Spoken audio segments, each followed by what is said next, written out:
Hello friends, मैं self Bharat Khandelwal और आज हम लोग देखने वाले हैं चैप्टर नंबर 6 लाइफ प्रोसेस का जो नेक्स्ट टॉपिक है वो है transportation system in human being.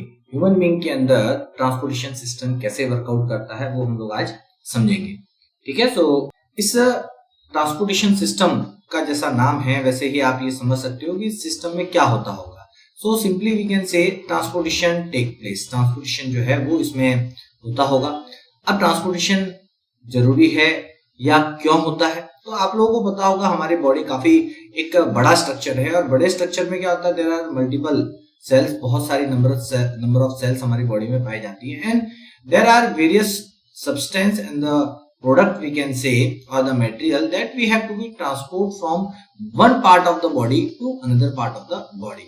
So आप जैसे जानते हैं कि हम जो खाना खाते हैं वो हमारे एक स्मॉल इंटेस्टाइन तक पहुंचता है आपके डाइजेस्टिव सिस्टम के through, but that is not required only at that place. वो सिर्फ वहीं पर उसकी जरूरत नहीं होती। दैट फूड और न्यूट्रिएंट जो आपके स्मॉल इंटेस्टाइन में पहुंच रहा है that has to be transported to all part और all cell of your body, तो उसे पहुंचाना पड़ेगा। इसके अलावा भी आप देखते हैं बॉडी में ऑक्सीजन की सप्लाई है जो हर सेल तक पहुंचानी है। So there are the various substance that we have to transport और उसके लिए हमें क्या चाहिए, एक ट्रांसपोर्टेशन सिस्टम चाहिए।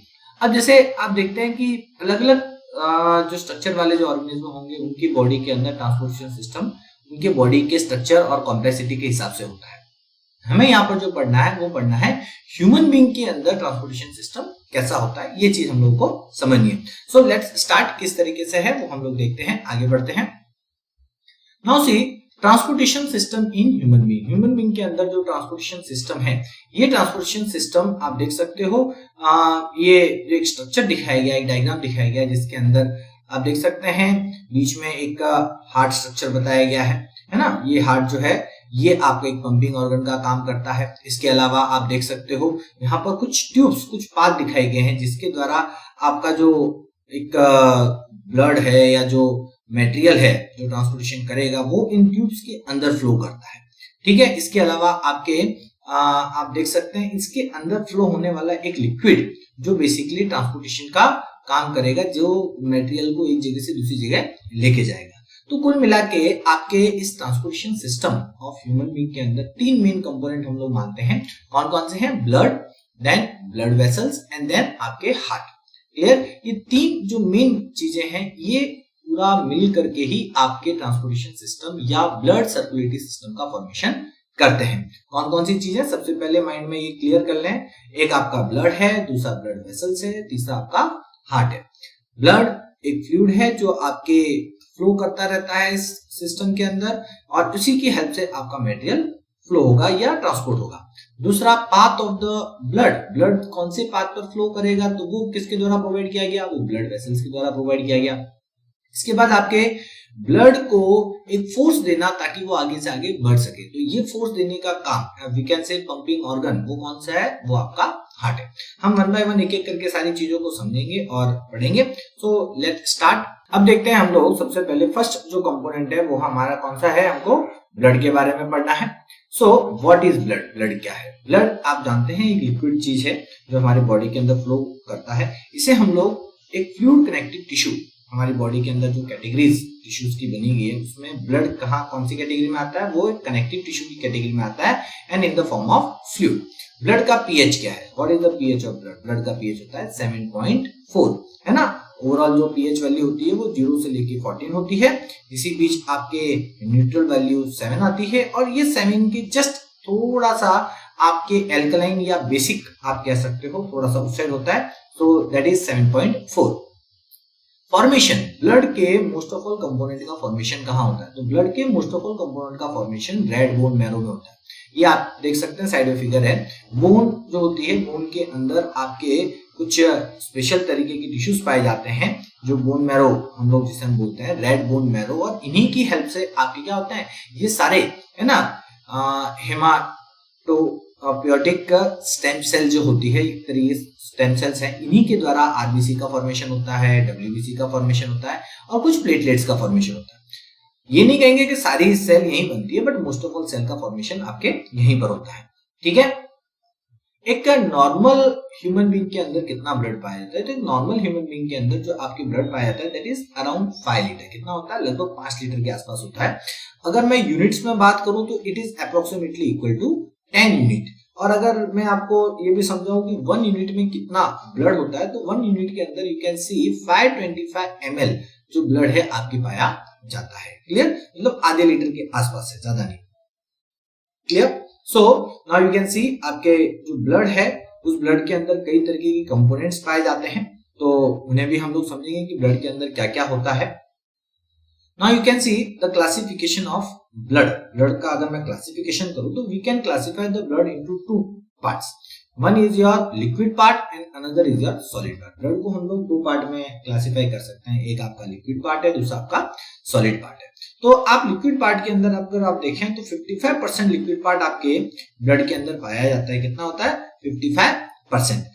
इसके अंदर जो चीज है उसे हम लोग प्लाज्मा बोलते हैं। जो 55% पार्ट है उसे हम लोग क्या बोलते हैं? Plasma, liquid portion. बट ये लिक्विड पोर्शन किस किस से मिलकर बना होता है? तो plasma is consist of water. इसमें एक तो वाटर पाया जाता है, साथ में आपके कुछ सब्सटेंस इसके अंदर डिसॉल्व होते हैं। दे आर सम कार्बनिक एंड अकार्बनिक substance are dissolve in it. तो वाटर जो है वो 92% है इसके अंदर, और कार्बनिक अकार्बनिक सब्सटेंस जो है वो लगभग 8% इसके अंदर पाए जाते हैं। So this is the liquid part of the blood which is called plasma, and plasma is consist of water that is 92% and some carbonic अकार्बनिक substance which are dissolved in that water that are around 8%। वो कितने होते हैं? वो उसमें लगभग 8% होते हैं। Now you can see the solid part of the blood। blood का जो solid part है that is some type of cells are present in the blood। they are RBC। एक आपके RBC होती है, दूसरा आपके WBC होती है, और तीसरा आपके प्लेटलेट्स होते हैं। You can see there platelets. So आपके 45% जो इसमें सॉलिड पोर्शन है, उस 45% का अगर मैं ओवरऑल क्लासिफिकेशन करूं तो इस 45% में आपके 99% जो चीज है वो आपके आरबीसी पाई जाती है। क्या पाई जाती है? आरबीसी, सबसे ज्यादा RBC. That's why our blood is red. इसीलिए हमारा जो ब्लड है वो कैसा दिखता है? रेड दिखता है। इसके बाद बचे हुए 1% के अंदर आपकी क्या चीज आ जाती है? वो आपका ये WBC और प्लेटलेट्स आ जाती है। सो इनकी संख्या ऐसे देखा जाए कंपेयर टू आरबीसी बहुत कम है, but it is sufficient for our body. So 3 तरीके के सेल हमारे सॉलिड पोर्शन या ब्लड के अंदर पाए जाते हैं, आरबीसी, WBC एंड प्लेटलेट्स। ठीक है, इनको हम लोग और डिटेल में पढ़ेंगे कि ये किस तरीके के हैं, इनका नेचर क्या है और what is the function of that particular cell. चलें आगे। नाउ सी, फर्स्ट हम लोग देख लेते हैं प्लाज्मा के बारे में, जो liquid portion of the blood का जो लिक्विड पोर्शन है उसका। So what is plasma? Plasma is the liquid part of the blood. Plasma जो है वो क्या है? वो आपका ब्लड का एक लिक्विड पार्ट है, और ये मोस्टली कौन से कलर का होता है? पेल कलर लिक्विड। ये पेल कलर आप देख सकते हो। अगर ब्लड में से आपके सारी चीजें अलग कर दी जाए और प्लाज्मा को अलग कर दिया जाए, यू कैन सी आपके ब्लड में से अगर मैं इसे सारा जो सेल है, जितने तरीके के सेल हैं उन्हें मैं अलग कर दूं, है ना, WBC, RBC, प्लेटलेट्स वगैरह, तो पीछे जो आपका बचता है दैट इज योर प्लाज्मा। तो अगर प्लाज्मा को अलग करते हैं तो you can see it is of which colour? वो कौन से कलर का दिख रहा है? तो वो आपके एक पेल कलर, लाइट येलो कलर का आपको लिक्विड दिखाई देगा। क्लियर? सो इसका जो कलर है that is your light yellow और पेल कलर। इसका जो मेन काम, अगर इसका फंक्शन कोई पूछे कि what is the function of plasma, plasma का मेन फंक्शन क्या है, तो प्लाज्मा के मेन फंक्शन है आपके ग्लूकोज को ट्रांसपोर्ट करना, एमिनो एसिड्स को ट्रांसपोर्ट करना, आपके फैटी एसिड्स को ट्रांसपोर्ट करना, carbon dioxide and other some nitrogenous waste. तो आप देख लें ऑलमोस्ट O2 के अलावा, ऑक्सीजन को अगर मैं छोड़ दूं तो इसके अलावा बाकी सारी चीजों का ट्रांसपोर्टेशन आपकी बॉडी में होता है, that is with the help of plasma. वो किसके हेल्प से हो रहा है? वो आपके प्लाज्मा की हेल्प से होता है। क्लियर चीज? सो नाउ प्लाज्मा एक लिक्विड पार्ट हो गया जो आपके ब्लड ट्यूब्स के अंदर फ्लो होने वाला है, और इसी प्लाज्मा के साथ आपके बहुत सारी चीजें, है ना, इवन हम लोग ये कह सकते हैं कि जितने भी सेल है वो भी इस प्लाज्मा के थ्रू ही आपके ट्रांसपोर्ट हो रहे हैं बॉडी के एक पार्ट से दूसरे पार्ट तक।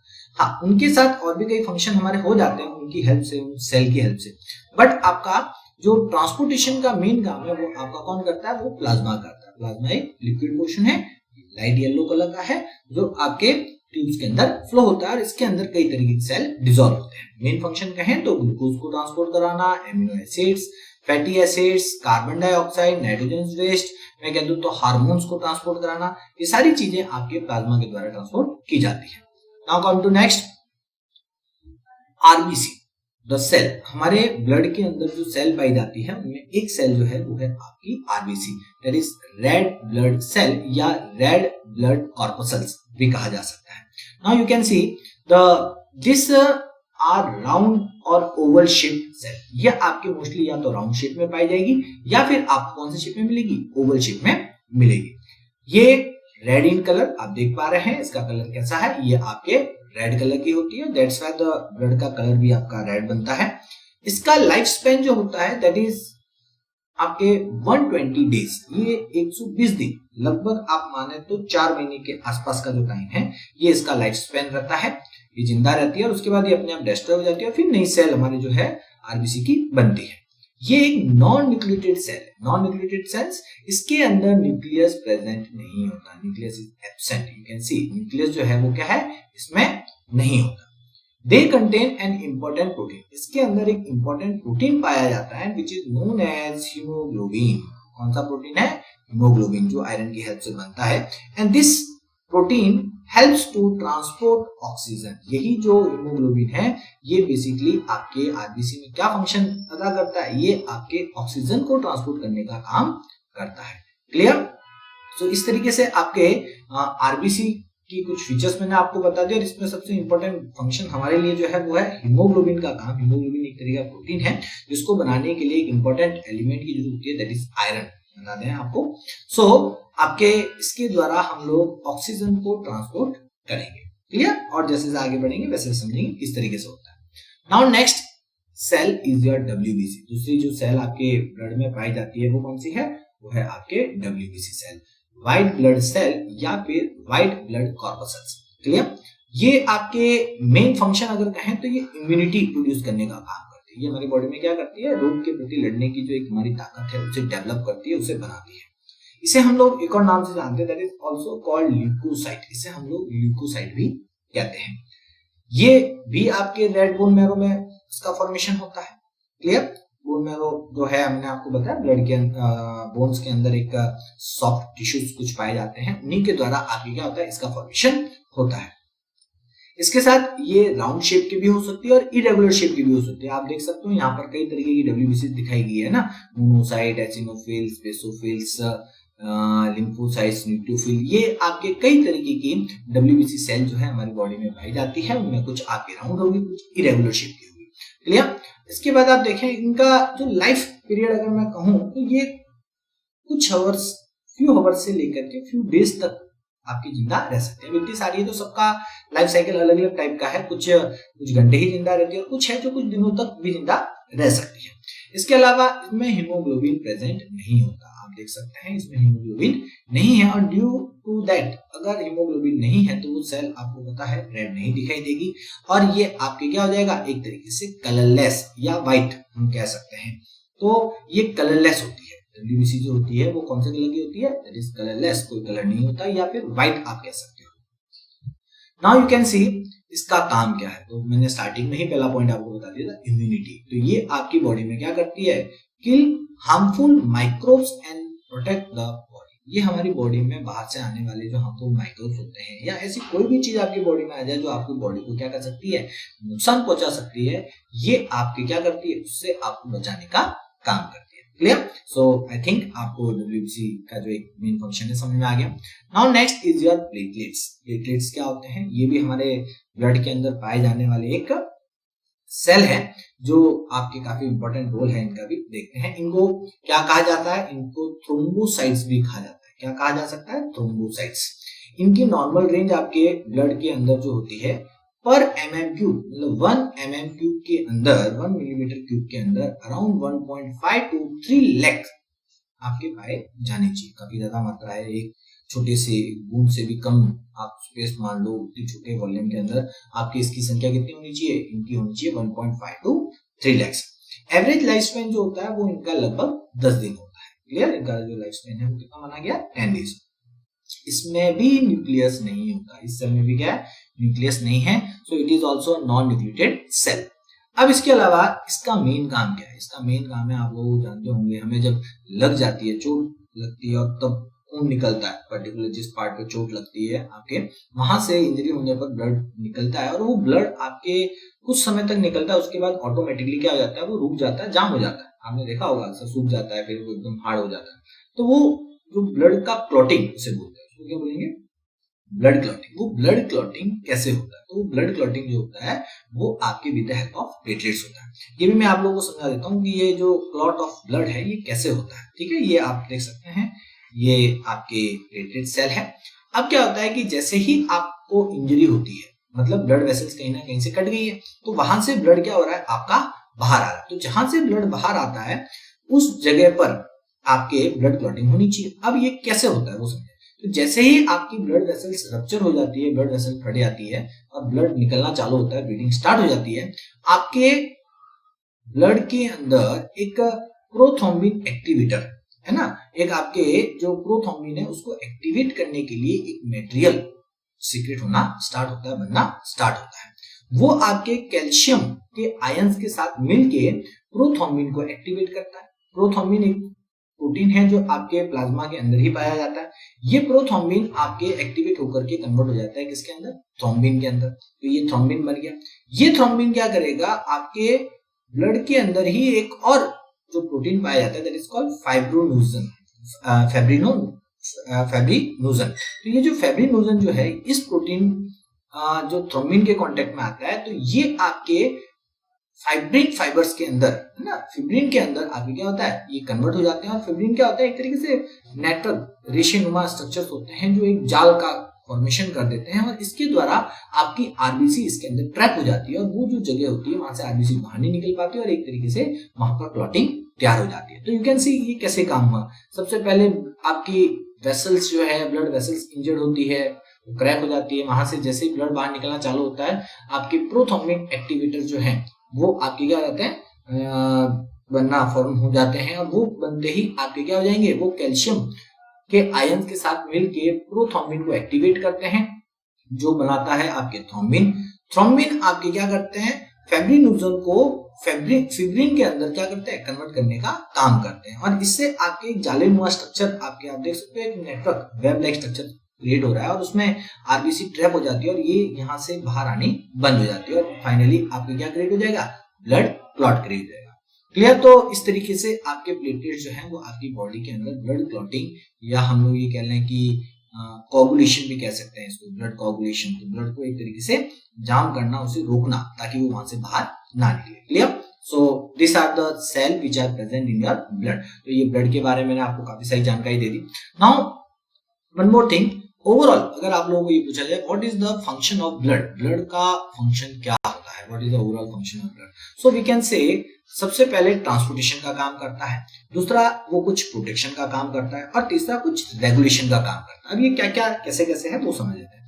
ट्रांसपोर्टेशन में ये ऑक्सीजन ट्रांसपोर्ट करता है, कार्बन डाइऑक्साइड ट्रांसपोर्ट करता है। आपको पता होगा ऑक्सीजन कहां से कहां होती है, आपके लंग्स टू आपके बॉडी पार्ट्स, और बॉडी पार्ट्स की जो भी सेल या टिश्यूज हैं वहां तक उसको O2 को लेके जाता है, वापस इन बॉडी पार्ट से लंग्स तक CO2 को लेके आता है। तो O2 और CO2 दोनों का ट्रांसपोर्टेशन होता है।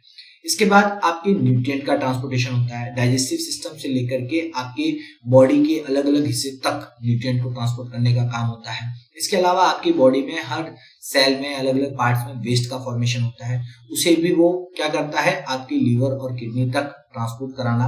किडनी में जो वेस्ट बनता है, जो आपके यूरिया का फॉर्मेशन होता है, उसे भी किडनी तक लेके आने का काम होता है। तो लीवर से यूरिया को किडनी तक लाना, और भी सेल के अंदर जो वेस्ट बनते हैं उनको आपके किडनी तक लेके आना, तो ये सारा जो काम है ये भी आपका ब्लड करता है। इसके अलावा आपके बॉडी के अंदर जो ग्लैंड्स हैं, अलग अलग तरीके की ग्लैंड्स जो पाई जाती है जिनसे हार्मोन सीक्रेट्स होते हैं, उन हार्मोन्स को भी आपके उनके टारगेट ऑर्गन तक पहुंचाने का काम करता है। तो ये भी आपके क्या होता है, हार्मोन को उनके टारगेट ऑर्गन तक ले जाने का काम भी कौन करता है, आपका ब्लड करता है। एंडोक्राइन सिस्टम में आप लोग जानते होंगे, जो ग्लैंड्स होती है वो क्या करती है, अपने सीक्रेशन को ब्लड के अंदर डाल देती है और जिससे ब्लड उसे क्या करता है, अपने साथ कैरी करके उसके टारगेट एरिया तक लेके जाता है।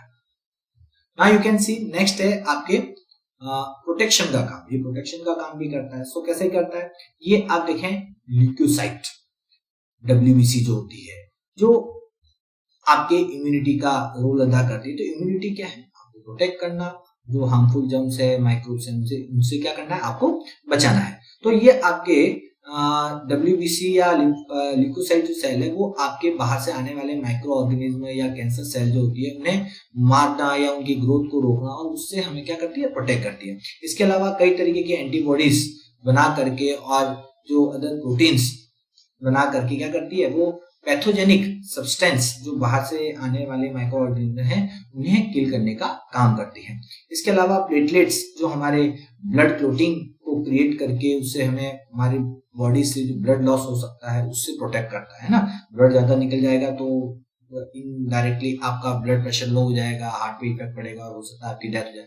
तो उससे भी बचाने का काम किया जाता है with the help of platelets. Platelets क्या करेगा, ब्लड क्लोटिंग के द्वारा जो ब्लड लॉस हो रहा है उसे रोकेगा।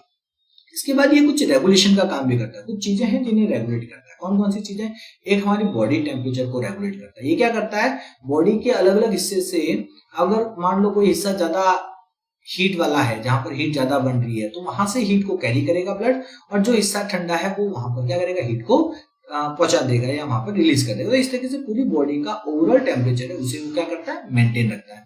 इसके साथ ये आपके ब्लड पूरी बॉडी में घूमता है, तो बॉडी के अंदर जो एसिडिक और बेसिक जो मीडियम है, एसिडिक और बेसिक जो प्रॉपर्टी है या ओवरऑल पीएच वैल्यू जो है उसको भी आपकी बॉडी में क्या करता है, ये मेंटेन करने का काम करता है। इसके अलावा ये आपके वाटर बैलेंस का काम भी करता है। आपको पता हो वाटर भी इसके साथ फ्लो होता है, और किडनी पे जब ये पहुंचता है तो कितना वाटर ब्लड में होना चाहिए, कितना नहीं होना चाहिए, तो वहां पर वो उसका रेगुलेशन भी हो जाता है। बॉडी में अलग अलग जगह कितना वाटर सप्लाई करना है वो इसके द्वारा हो जाता है। तो वाटर बैलेंस को भी ये क्या करता है, आपके मेंटेन करने का काम करता है। जिस सेल को चाहिए वहां दे दिया, जहां ज्यादा है वहां से एब्जॉर्ब कर लिया, तो इस तरीके से वाटर बैलेंस भी हो जाता है। तो कुल मिला के आपकी बॉडी के अंदर कुछ ट्रांसपोर्टेशन करवा रहा है, साथ में प्रोटेक्शन कर रहा है, और साथ में कुछ चीजों को रेगुलेट भी कर रहा है। सो आई थिंक आपको ब्लड का फंक्शन, जो ओवरऑल फंक्शन है वो आप लोगों को समझ में आ गया होगा। नाउ नेक्स्ट आगे बढ़ते हैं। अब कुछ जानकारी देखो, ये मैं आप लोगों को पहले बता दूं, सीबीएसई के अंदर ये चीजें नहीं है ना। ये सीबीएसई के अंदर ये आपके सिलेबस में नहीं है, बट फिर भी मैं फॉर योर जस्ट एक आईक्यू नॉलेज के लिए मैं आप लोगों को ये चीजें बता रहा हूँ। आप अपने जनरल नॉलेज के लिए थोड़ा सा ध्यान रखें। कुछ चीजें जानते होंगे, आपने छोटी क्लासों में पढ़ा होगा, कुछ मैं थोड़ा सा और ऐसे बता देता हूँ। हमारी बॉडी के अंदर ब्लड अलग अलग टाइप के होते हैं। अलग अलग ह्यूमन बीइंग के अंदर आप लोग देखते होंगे अलग अलग तरीके का ब्लड पाया जाता है। इसीलिए जब ब्लड ट्रांसफर करना होता है तो हमें ब्लड ग्रुप देखना बहुत जरूरी है। ब्लड ग्रुप नहीं देखोगे, बिना ब्लड ग्रुप चेक किए अगर आपने ब्लड ट्रांसफर कर दिया तो मे भी कभी कभी वो बड़ा खतरनाक हो सकता है, आगे वाले की डेथ हो सकती है। So why we need to check the blood group, क्योंकि अलग अलग इंसानों में अलग अलग तरीके के ग्रुप वाला ब्लड पाया जाता है। अब ये ग्रुप कैसे डिसाइड किए, ये भी जानना पड़ेगा कि कितने तरीके के ह्यूमंस के अंदर ब्लड ग्रुप पाए जाते हैं। तो अगर मैं ब्रॉडली क्लासिफाई करूं तो वी कैन से 4 टाइप ऑफ ब्लड ग्रुप हमारे अंदर पाए जाते हैं। बट ये क्लासिफाई कैसे किए गए, इनका क्लासिफिकेशन करने के लिए दो चीजों को देखा गया। एक आपके एंटीजन और दूसरा है आपके एंटीबॉडी। क्लियर? तो ये दो चीजें हैं जिनके आधार पर आपके ब्लड ग्रुप क्लासिफाई किए गए। तो एंटीजन जो होता है वो आरबीसी की सरफेस पे पाया जाता है, और आपके दूसरा एंटीबॉडीज जो आपके प्लाज्मा के अंदर डिसॉल्व होता है। कहाँ होता है? प्लाज्मा के अंदर। तो एंटीजन जो है वो आपके आरबीसी सरफेस पे रहेंगे, और प्लाज्मा जो एंटीबॉडीज जो होते हैं ये कहाँ डिसॉल्व होते हैं? ये प्लाज्मा में होते हैं। सो इन दोनों चीजों के एक कौन से टाइप के एंटीबॉडी और कौन से टाइप के एंटीजन है उसके आधार पे आपका ब्लड ग्रुप जो है वो क्लासिफाई किया गया। अब जो नाम दिया गया ब्लड ग्रुप को वो दिया गया एंटीजन के आधार पे। ध्यान रखना, चीजें दोनों देखनी है, इन दोनों का एक इफेक्ट है आपके ब्लड ग्रुप में, बट जो नाम मिला वो मिला एंटीजन के आधार पे, कि जो एंटीजन है उसी के आधार पर आपका ब्लड ग्रुप का नाम पड़ जाएगा। सो अब देखें आपके जैसे यहाँ पर ये जो आरबीसी दिखाई गई है इसके सरफेस पे कौन से तरीके का आपका यू कैन सी, ये यहाँ पर जो आप देख सकते हो आरबीसी की सरफेस पर कुछ ये स्ट्रक्चर्स पाए। What are this? This are antigen. ये एंटीजन, ये कौन से टाइप के एंटीजन है? ये ए टाइप के एंटीजन है। अगर इसमें ए टाइप के एंटीजन है तो आप ऑब्वियसली समझ सकते हो इस ब्लड ग्रुप का नाम क्या बनेगा, ब्लड ग्रुप ए। इसके सरफेस पर ये दूसरे टाइप के एंटीजन है, कौन से टाइप के एंटीजन है, ये बी टाइप के एंटीजन है। तो बी टाइप के एंटीजन है तो इस ब्लड ग्रुप का नाम क्या पड़ गया, ब्लड ग्रुप बी। इसके साथ आप देख लें इस पर ए और बी दोनों दिख रहे हैं, ये ए टाइप का भी हो गया और ये बी टाइप का भी हो गया, तो दोनों टाइप के एंटीजन है तो नाम क्या पड़ गया, ए बी। और इसके ऊपर कोई भी आप देख रहे हो नहीं है, कोई एंटीजन आपको नजर नहीं आ रहा, तो इसका ब्लड ग्रुप का नाम क्या पड़ गया, ओ। तो इस तरीके से आपके ब्लड ग्रुप का जो नेमिंग है वो एंटीजन की प्रेजेंस पर है। एंटीजन कहाँ पाए जाते हैं, आपके आरबीसी के सरफेस पे। नाउ सी, अब एंटीजन के साथ मैंने आपको एक और चीज बताई, एंटीबॉडी भी देखना पड़ेगा, तो आप एंटीबॉडी भी पता करें कि किसमें कौन से टाइप का एंटीबॉडी होता है। तो मैं आपको बता दूं कि जो एंटीजन होता है उसका अपोजिट एंटीबॉडी आपके अंदर पाया जाता है, क्योंकि अपोजिट नेचर वाले एंटीजन को हमें रोकना होता है। अब आप इसमें देखें कि हमारे ब्लड ग्रुप जो ए है, इस ब्लड ग्रुप ए के अंदर एंटीजन अगर ए है तो एंटीबॉडी कौन सा चाहिए, बी, क्योंकि हमें बी एंटीजन को क्या करना है, रोकना है। तो इसलिए आपके ए एंटीजन के साथ एंटीबॉडी बी पाया जाता है। जिसके पास बी एंटीजन है उसे किसे रोकना है, उसे एंटीजन ए को रोकना है, तो उसके लिए क्या पाया जाता है, एंटीबॉडी ए। अब जिसके पास ए और बी दोनों तरीके के एंटीजन है वो क्या करेगा, तो वो किसी को रोकने की कोशिश नहीं करेगा, तो इसमें कोई एंटीबॉडी नहीं पाए जाते। और जिसके पास कोई एंटीजन नहीं है, इस पे ए भी नहीं है और बी भी नहीं है, तो इसके पास दोनों तरीके के एंटीबॉडी पाए जाते हैं। सिंपली बहुत इजी है, जो एंटीजन है उसका अपोजिट नेचर का एंटीबॉडी उस ब्लड ग्रुप में पाया जाएगा, और एंटीबॉडी कहाँ होते हैं, इन प्लाज्मा, ध्यान रखिएगा। अब इसके बाद आप देखें antigen in red blood cell. आपके रेड ब्लड सेल में जो एंटीजन है वो यहाँ पर नीचे स्ट्रक्चर के साथ बताए गए हैं कि कौन से में कौन सा है, क्लियर। तो इजीली आप लोगों को एंटीजन और एंटीबॉडी आई थिंक समझ में आ गया होगा कि कौन से ब्लड ग्रुप में कौन सा एंटीबॉडी और कौन सा एंटीजन पाया जाता है। So it is very easy for you, इतना आप लोग पहले समझ लेंगे तो इसका फंक्शन है, जब बड़ी क्लास में जाओगे डिटेल में जब बताया जाएगा तो आप बड़ी आसानी से समझ लोगे। अब आप देखें कि भाई जब ब्लड ग्रुप हम किसी को देते हैं तो क्यों चेक करना है, क्योंकि उस सामने वाले ब्लड ग्रुप में क्या होता है कि आपके एंटीबॉडीज पाए जाते हैं। अगर आप जो ब्लड उसे देने जा रहे हो और वो एंटीबॉडी उसके अंदर है तो आपका ब्लड ग्रुप को एक्सेप्ट नहीं करेगा, तो वहां पर आपके प्रॉब्लम हो सकती है। आरबीसी जो होती है वो डिस्ट्रॉय होती है जैसे दूसरे की बॉडी में एंटर करती है, और उससे क्या होता है, एक एग्लूटिनेशन प्रोसेस होता है, और जिससे आपका जो ब्लड है, ब्लड सेल्स आरबीसी डिस्ट्रॉय होती है, और फिर एक बिलिरुबिन बिलिरुबिन नाम के कुछ सब्सटेंस बनते हैं, और धीरे धीरे वो आपके क्या होता है, एक बॉडी के अंदर ये केमिकल बहुत ज्यादा बढ़ जाता है और इंसान की लाइफ जो है वो काफी क्रिटिकल हो जाती है, उसके मरने की नौबत भी आ सकती है। Now you can C RH grouping. हमारे ब्लड ग्रुप को जब हमने 4 टाइप के बांटे उसके बाद वो 4 से बन गए 8।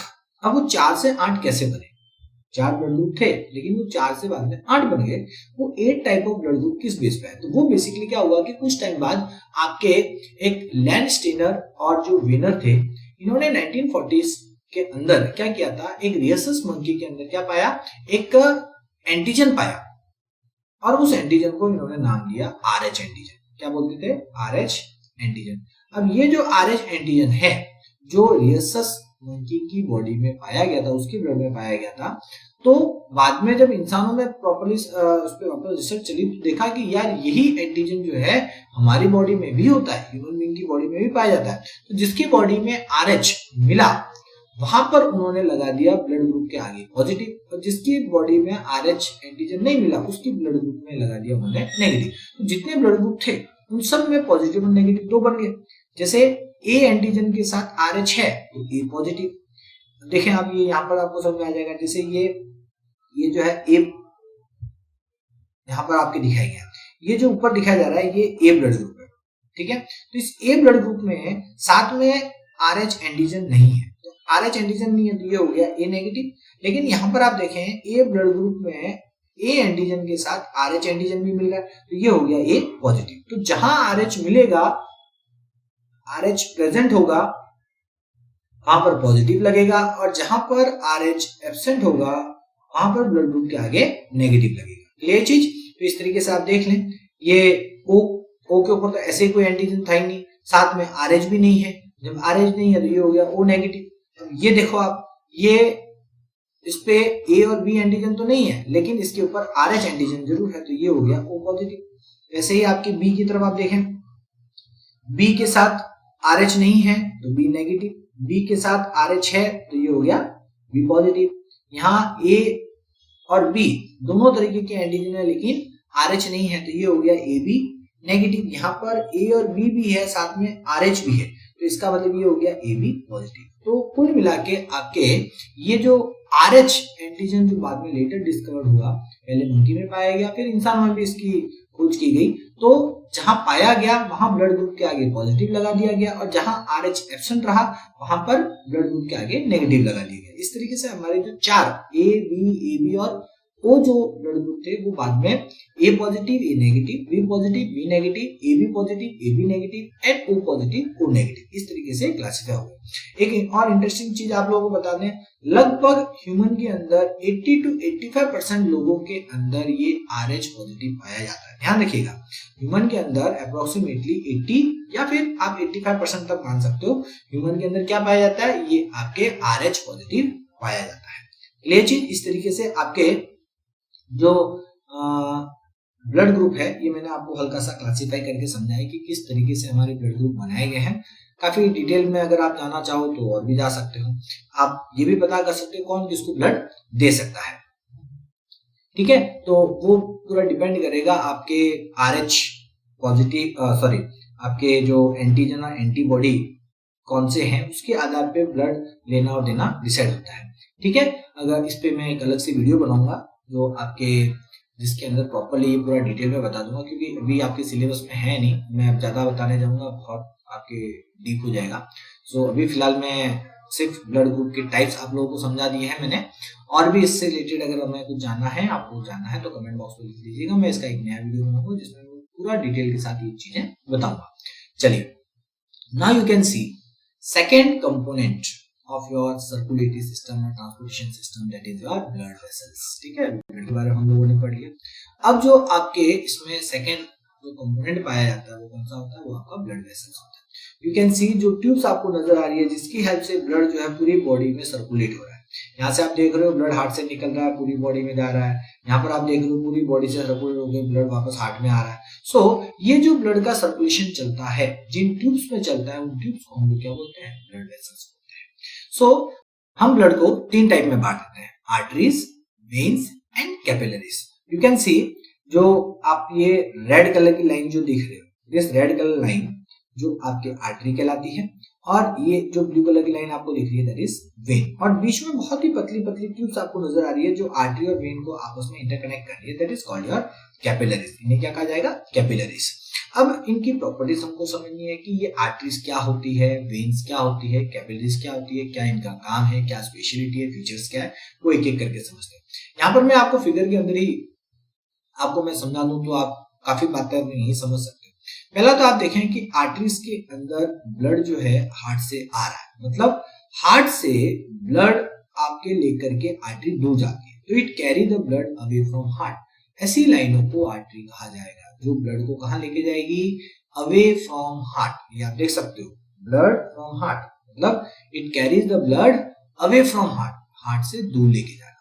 और इसका काम क्या है, वेन्स का, आप देख सकते हो टू द हार्ट, तो ये हो गया टूवर्ड, हार्ट की तरफ ब्लड को लेके जाना। तो ब्लड को हार्ट की तरफ लेके जाए that is called your when, और ब्लड को हार्ट से दूर लेके जाए दैट इज कॉल्ड आर्टरी। तो सिंपल है, जब ब्लड हार्ट से निकलता है और फिर अलग अलग पार्ट में जाता है तो वो जो ले जाने वाली लाइन है दैट इज आर्टरी। पूरी बॉडी में घूमने के बाद जिन ट्यूब से ब्लड आपके वापस हार्ट में आता है that line is called your veins. इनके बीच में ऑर्गन्स पर आपके ब्लड को, जब आपके ब्लड और टिश्यूज या सेल के बीच में जो एक्सचेंज होना है मटेरियल का, तो वहां पर आर्टरी और वेन्स एक्सचेंज नहीं कर सकती मटेरियल का। तो वहां क्या होता है कि ये जो लाइन है बहुत ही छोटी छोटी ट्यूब्स के अंदर डिस्ट्रीब्यूट होती है, और वो जो छोटी ट्यूब्स है जो बहुत ही नैरो वेसल्स जो बनती है blood vessels, they are called your blood capillaries. Clear, I think समझ में आ रही होगी आपको बात। नाउ यू कैन सी एक एक करके इनकी प्रॉपर्टीज समझते हैं। सबसे पहले आर्टरी, आर्टरी की मैं बात कहूं तो we know that artery carries the blood away from heart. ये ब्लड को कहां लेके जाती है, हार्ट से दूर ले जाने का काम करती है। क्लियर चीज। अब आप देखें कि आपने जो हार्ट का स्ट्रक्चर देखा हो, मैं आपको वापस से यहाँ पर समझाऊं। यू कैन सी कि जब हार्ट ब्लड को पंप करता है उस समय आपके क्या होता है, एक तरीके से ये जो ब्लड आ रहा है, इसमें कौन सा ब्लड आ रहा है, प्योर ब्लड आ रहा है। मोस्ट ऑफ ऑल आर्टरी क्या करती है, प्योर ब्लड को कैरी करती है। लेकिन अगर आप यहाँ पर देखें कि यहां से ब्लड जब बाहर निकल रहा है तो ये एक लाइन ऐसी है जो इम्प्योर ब्लड कैरी कर रही है। अब ये दोनों आर्टरी है, ये भी आर्टरी है और ये भी आपकी क्या है, आर्टरी है, ये जो बाहर जा रही है।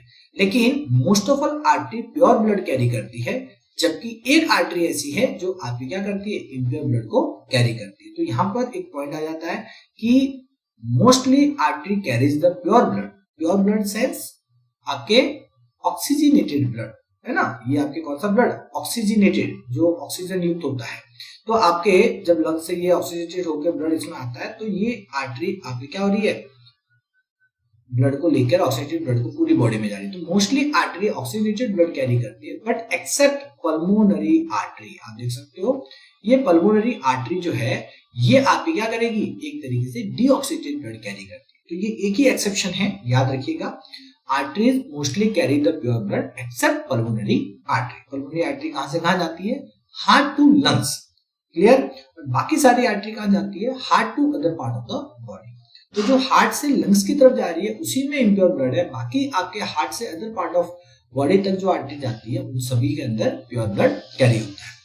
इसी के साथ आपके मैं वेन्स की बात करूं तो वेन्स जो होती है वो क्या करती है, आपके ब्लड को हार्ट की तरफ लेके आती है। तो यू कैन सी ये मोस्टली ये वाली जो लाइन है जो ब्लड को आपके हार्ट की तरफ लेके आ रही है, ये बॉडी के अपर पार्ट से आती है, ये आप देख सकते हो ये बॉडी के लोअर पार्ट से आ रही है, ये आप देख सकते हो। इस तरीके से आपका जो ब्लड है वो पूरी बॉडी में हार्ट में जो आता है वो आता है वेन्स के थ्रू, ठीक है। तो वेन्स जो है आप देख सकते हो पूरी बॉडी से जब पहुंचती है ब्लड को लेकर के हार्ट में तो वो इम्प्योर ब्लड लेके आता है। किस तरीके का ब्लड होता है, इम्प्योर। और इम्प्योर ब्लड को हम लोग डीऑक्सीजनेटेड ब्लड, मतलब इसमें ऑक्सीजन की क्या होती है, कमी होती है। तो डीऑक्सीजनेटेड आपका जो ब्लड है वो आपके क्या होता है, कैरी होता है वेन्स के द्वारा। बट आप वापस यहाँ पर देख लें, लंग से हार्ट की तरफ आने वाली लाइन ये भी एक तरीके की आपकी वेन्स होगी क्योंकि ये हार्ट की तरफ आ रही है, बट ये क्योंकि लंग से आ रही है तो ये ऑक्सीजनेटेड ब्लड लेके आती है। तो लंग से जो आपके हार्ट की तरफ आने वाली जो लाइन है, इस लाइन को जो हम लोग पल्मोनरी वेन बोलेंगे, क्या बोलेंगे, पल्मोनरी वेन। इसके अंदर आपका ऑक्सीजनेटेड ब्लड कैरी होता है। ध्यान रखिएगा, वेन्स इम्प्योर ब्लड कैरी करती है mostly, but except pulmonary vein आपका जो ब्लड है वो क्या होता है, एक तरीके से पल्मोनरी वेन के अंदर जो ब्लड है वो आपका ऑक्सीजनेटेड ब्लड होता है। क्लियर। तो यहाँ पर दो पॉइंट हमने क्लियर कर दिए, ब्लड किस तरफ जाता है आर्टरी वेन में और कौन से तरीके का ब्लड को कैरी करती है। अब इसके बाद बात करें कि क्योंकि आर्टरी जो है मोस्टली आपने देखा कि ब्लड को हार्ट से बाहर ले जाती है, और ब्लड जब हार्ट से बाहर जाएगा तो यू कैन सी एक लॉन्ग डिस्टेंस इससे ट्रेवल करके वापस हार्ट में आना है। जैसे आप देखो इतना बड़ा डिस्टेंस ट्रेवल करके वो हार्ट में आएगा, so it has to be pump with very high pressure. उसे हाई प्रेशर के साथ ब्लड को पंप करना पड़ेगा, ब्लड जो आएगा वो हाई प्रेशर के साथ आएगा, तो ही यहाँ पर क्या होगा, ये पूरा आपका सर्कुलेट होकर के वापस हार्ट तक पहुंच पाएगा। यहाँ पर भी आप देखें ब्लड जाता है लंग्स में, जाता है लंग्स में जाकर के वापस हार्ट तक आता है, तो एक लॉन्ग डिस्टेंस ट्रेवल करना है। जबकि आप यहाँ पर देखें ये वाला जो पोर्शन है आर्टरी, ये यहाँ से यहाँ पर जो ब्लड आता है वो बहुत ही लो प्रेशर के साथ आता है इस जगह। तो जब आपके वेन्स के अंदर आप देखें और आर्टरीज के अंदर अगर आप देखें तो आर्टरीज में ब्लड तुरंत पहले इसमें आता है और उसके बाद ये आर्टरीज में ट्रेवल करने के बाद काफी लॉन्ग डिस्टेंस ट्रेवल करने के बाद वेन्स में पहुंचता है। अब हम लोग जानते हैं कि किसी भी ट्यूब में अगर आपने यहाँ पर मोटर लगा रखी है और यहाँ से वाटर को अगर आप पंप कर रहे हो तो जैसे जैसे वाटर आगे बढ़ेगा इस वाटर के अंदर का प्रेशर क्या होता जाएगा, धीरे धीरे कम होता जाएगा। तो ये जो प्रेशर, जितना हाई प्रेशर से आपका ब्लड इसमें आता है उतना ही हाई प्रेशर वो अपनी वॉल पर लगाता है ना। अपने ब्लड प्रेशर के बारे में आपने सुना होगा कि ब्लड जैसे ही आपकी ब्लड लाइन में एंटर करता है तो वो अपनी जिस ट्यूब में फ्लो कर रहा है उस ट्यूब की वॉल पर भी क्या करता है, एक फोर्स अप्लाई करता है, and that force create a pressure that is called blood pressure. इसे क्या कहा जाएगा, ब्लड प्रेशर। तो इसका मतलब आपका जैसे ही आपके हार्ट से ब्लड आर्टरी में आता है वो काफी प्रेशर के साथ आता है और फिर आर्टरी से जब वो वेन्स में जाता है तो उसका ब्लड प्रेशर लो हो जाता है। अब आप यहाँ पर समझ सकते हैं कि अगर आर्टरीज के अंदर ब्लड प्रेशर हाई हुआ है ना, अगर आपके आर्टरीज के अंदर ब्लड प्रेशर हाई है तो आर्टरीज की वॉल को मोटा होना बहुत जरूरी है, थिक होनी बहुत जरूरी है, अदरवाइज इट कैन ब्रस्ट। अगर दीवारें मोटी नहीं है, आपका जो ब्लड फ्लो करता है, वॉल अगर थिक नहीं होगी तो इसके प्रेशर की वजह से ये दीवारें क्रैक हो सकती है और आपके इंटरनल ब्लीडिंग हो सकती है। तो इस तरीके से आपके ब्लड प्रेशर को मेंटेन करने के लिए आर्टरीज की वॉल ठीक होती है, जबकि वेन्स के अंदर ब्लड प्रेशर इतना हाई नहीं होता। दैट्स व्हाई इनकी जो वॉल होती है वो क्या होती है, आपके काफी थिन होती है, इसलिए इनके अंदर जो प्रेशर है वो इजीली मेंटेन हो जाता है, क्योंकि थिन वॉल है तो मेंटेन हो जाएगा, लेकिन यहाँ पर थिक वॉल की जरूरत होती है। इसके साथ एक और चीज है, आर्टरीज और वेन के अंदर, क्योंकि आर्टरीज में ब्लड काफी हाई प्रेशर से फ्लो हो रहा है तो ब्लड के रिवर्स आने का चांस बहुत कम होता है, ब्लड के बैक आने का, रिवर्स फ्लो होने का चांसेस बहुत कम है। जबकि वेन्स के अंदर ब्लड प्रेशर इतना लो होता है कि ब्लड क्या हो सकता है, वापस आपके रिवर्स आ सकता है। तो ब्लड अगर रिवर्स आ सकता है तो हमें रोकना पड़ेगा, ब्लड रिवर्स नहीं जाना चाहिए। तो आर्टरीज के अंदर ये प्रॉब्लम नहीं है, इसलिए आर्टरीज के अंदर जो आपके वाल्व्स होते हैं ये आपके एब्सेंट होते हैं, जबकि वेन्स के अंदर जो वाल्व्स हैं वो आपके क्या होते हैं, प्रेजेंट होते हैं। तो इसमें वाल्व्स की रिक्वायरमेंट है। क्यों रिक्वायरमेंट है, क्योंकि ब्लड को बैक फ्लो होने से रोकना है। नाउ सी यहाँ आपको यहाँ पर एकदम क्लियर दिख जाएगा सारी चीजें जो मैंने अभी आपको बताई। देख लें, सबसे पहला पॉइंट, आपके ब्लड को हार्ट से दूर ले जाने का काम करता है, तो ये आर्टरी ब्लड को हार्ट से दूर ले जा रही है। दूसरा, वेन्स जो है वो ब्लड को हार्ट की तरफ लेके जा रही है, तो यू कैन सी ये ब्लड को हार्ट की तरफ लेके जा रही है। इसके साथ ये जो ब्लड है, आर्टरी जो है प्योर ब्लड कैरी करती है, ऑक्सीजन ब्लड कैरी करती है, एक्सेप्ट पल्मोनरी आर्टरी। और वेन्स के अंदर ये मोस्टली इम्प्योर ब्लड कैरी करती है, डीऑक्सीजन ब्लड कैरी करती है, एक्सेप्ट आपके पल्मोनरी वेन। इसके साथ आर्टरीज के अंदर ब्लड प्रेशर काफी हाई होता है, मैंने आपको बताया ब्लड प्रेशर जो है वो काफी हाई होता है, क्योंकि ये डायरेक्ट आपके हार्ट से जब आर्टरी में आता है तो उस समय प्रेशर ज्यादा होता है, ताकि इसे घूम करके पूरा क्या होता है, बॉडी तक वापस आता है। इसके साथ आप देखें ब्लड प्रेशर इन वेन्स, ये क्या होता है, लो होता है, क्योंकि ये आपके काफी लॉन्ग डिस्टेंस ट्रेवल करके जब हार्ट तक आता है तब तक इसका प्रेशर क्या होता है, बहुत ही कम हो जाता है। इसके साथ आप देख सकते हैं इनकी वॉल्स, क्योंकि आर्टरीज के अंदर ब्लड प्रेशर काफी हाई है तो वॉल कैसी होती है, ठीक होती है, और इनके अंदर वाल्व की रिक्वायरमेंट नहीं होती, तो ये do not have valve. Whereas आपके जो वेन्स है इनके अंदर क्या होता है, आपके दीवारें इतनी मोटी की जरूरत नहीं पड़ती, क्योंकि वो क्या होती है, लो प्रेशर का ब्लड कैरी करती है, और इसलिए आपके इसके अंदर जो वॉल है वो आपकी काफी थिन होती है। और इनके अंदर वाल्व जरूर पाए जाते हैं, आप देख सकते हो यहाँ फिगर के अंदर कुछ वाल्व दिखाए जा रहे हैं।